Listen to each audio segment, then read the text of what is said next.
Bonjour à tous, aujourd'hui on se retrouve devant cette étendue d'hémérocalles pour vous parler de cette plante, de l'intérêt de la cultiver et puis que ce soit du côté, pour le côté ornemental ou pour le côté comestible.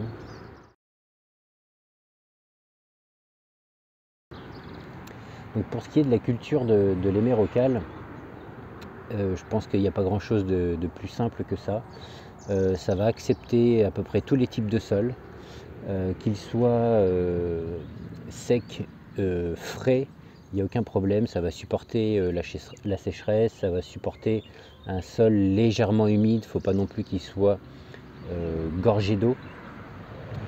Moi ici, si vous avez vu ma dernière vidéo, j'ai un sol qui est plutôt hydromorphe, c'est-à-dire que là actuellement on est mi-mars, le sol est gorgé d'eau et en été il est complètement sec et c'est du béton et c'est pas pour autant que les plantes ne poussent pas et qu'elles ne se développent d'ailleurs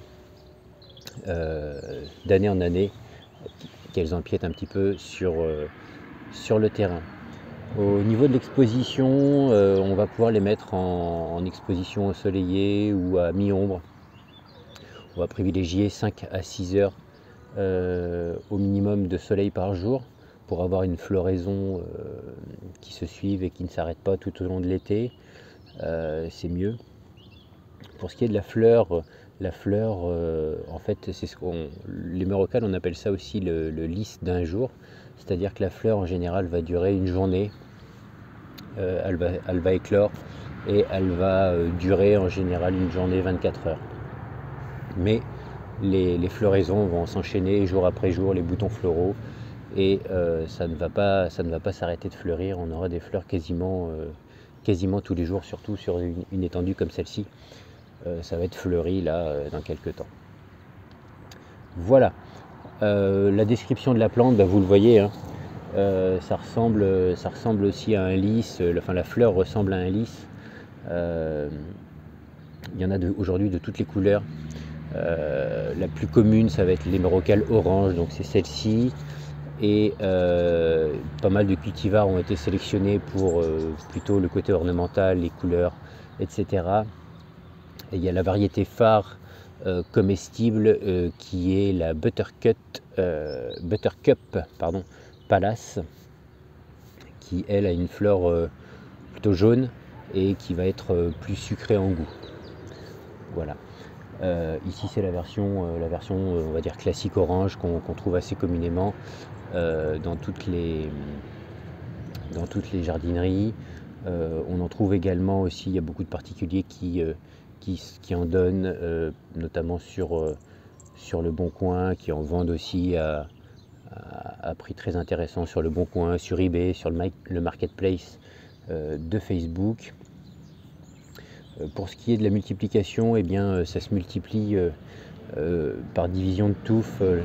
Les racines courent et vont créer de nouveaux petits tubercules qui vont faire de nouvelles plantes. Voilà.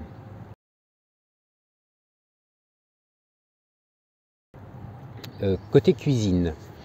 Alors qu'est-ce qui va se consommer dans l'hémérocale? Donc principalement ça va être les fleurs. On va pouvoir les cuisiner un petit peu comme les fleurs de courgettes, c'est-à-dire en beignet, ou alors on peut les faire frire notamment, hein. On peut les manger crus également en salade, ça ne pose pas de problème.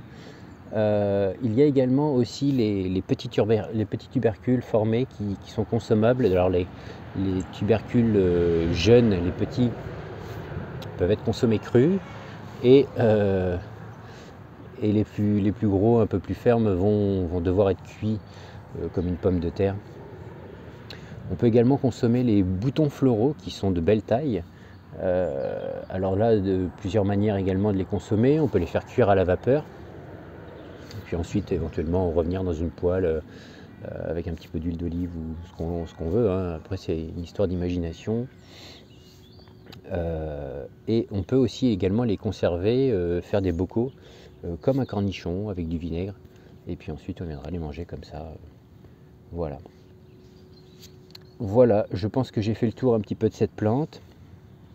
Donc c'est une plante qui est vivace, hein, bien sûr. Le feuillage va disparaître l'hiver complètement. Alors bon, on peut, pour une question d'esthétique, le rabattre parce que sinon, voilà, ça fait ça.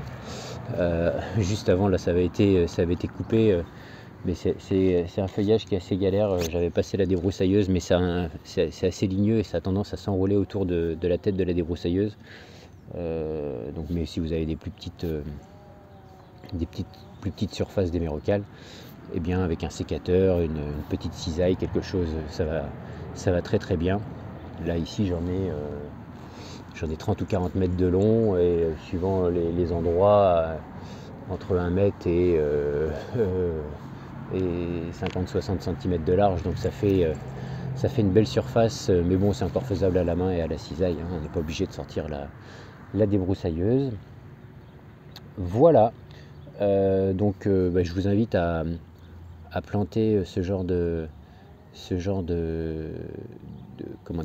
plantes au jardin, parce que c'est une plante qui est assez intéressante malgré tout, hein, qui va être vivace et comestible, et qu'on ne plante qu'une fois pour quasiment toute une vie, parce que même si les premiers plants vont s'épuiser peut-être au bout d'un certain temps, de nombreux plants vont se former ensuite par la suite, et vous pourrez comme ça diviser, multiplier, en mettre à droite, à gauche, un petit peu partout dans le jardin. Ça va également attirer bien sûr quelques pollinisateurs, hein, même si la fleur dure qu'une journée, tout ce qui est abeilles, bourdons et tous ces petits insectes volants vont venir aller butiner ces grosses fleurs.